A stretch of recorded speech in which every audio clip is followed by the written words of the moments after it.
اسحاق ڈار وہ جو آیا ہے یہاں پہنچا ہے، سوچے کہ اس کو نیب نے بلایا، پوچھا کہ تمہاری پراپرٹیز کدھر سے آئی ہیں،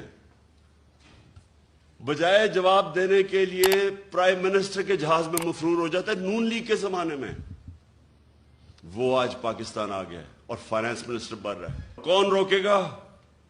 انشاءاللہ آپ کا بھائی عمران خان انشاءاللہ اس کا راستہ روکے گا۔ یہ آپ کی خدمت کرنے نہیں آئے تھے، یہ اپنے کیسز ختم کرنے آئے تھے۔ انہوں نے جو چوری کی ہے اس کو بچانے آئے تھے۔ یہ اسحاق ڈار جیسا فراڈ یہ اب اسی این آر او ڈیل کے تحت یہ پاکستان پہنچا ہے، اور ہماری بڑی بدقسمتی ہے کہ ہمارا نا انصاف کا نظام اس کو روک سکا، اور نہ ہمارے وہ لوگ جو ملک کے محافظ ہیں بنتے ہیں، نہ انہوں نے اس کا راستہ روکا۔ اور کون روکے گا؟ انشاءاللہ آپ کا بھائی عمران خان انشاءاللہ اس کا راستہ روکے گا۔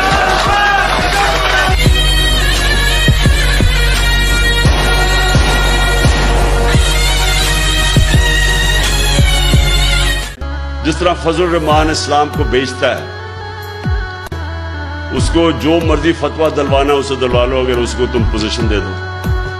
اس کا تو مقصد اسلام، اگر 30 سال سے وہ پالیٹکس میں ہے، مجھے بتائیں کہیں دنیا کے اندر اس نے ایک دفعہ اسلام کی کوئی بات کیا باہر جا کے؟ اور یہاں بتائیں پاکستان میں کتنے لوگ اس کو دیکھ کے مسلمان ہوئے؟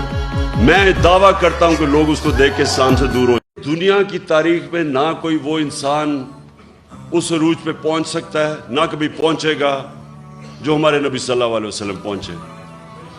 پہنچ ہی نہیں سکتا، کوئی اتنا بڑا لیڈر نہیں بن سکتا۔ کسی ایک انگریزی کتاب ہے کہ دنیا کے جو 100 سب سے عظیم لوگ، انگریزی کی کتاب ہے، ولیم ہارٹ انگریز نے لکھی ہوئی ہے، اس میں وہ کتاب 100 انسانوں کی بات کرتا ہے کہ دنیا کے سب سے عظیم انسان تھا۔ اس میں جو وہ سب سے نمبر 1 رکھتا ہے وہ ہمارے نبی صلی اللہ علیہ وسلم کو رکھتا ہے۔ کیوں رکھتا ہے؟ کیونکہ کسی انسان نے اتنی زندگی میں اچیومنٹ کی نہیں، کسی انسان نے وہ دنیا کے اندر اس کو وہ عروج ملا ہی نہیں، وہ کام کیا ہی نہیں جو ایک انسان نے کیے۔ تو کپتان کی سب سے بڑی کوالٹی کیا ہوتی ہے؟ وہ سارا وقت دیکھ رہا ہوتا ہے کہ میرا مخالف کیا کر رہا ہے اور میں کیا کروں گا۔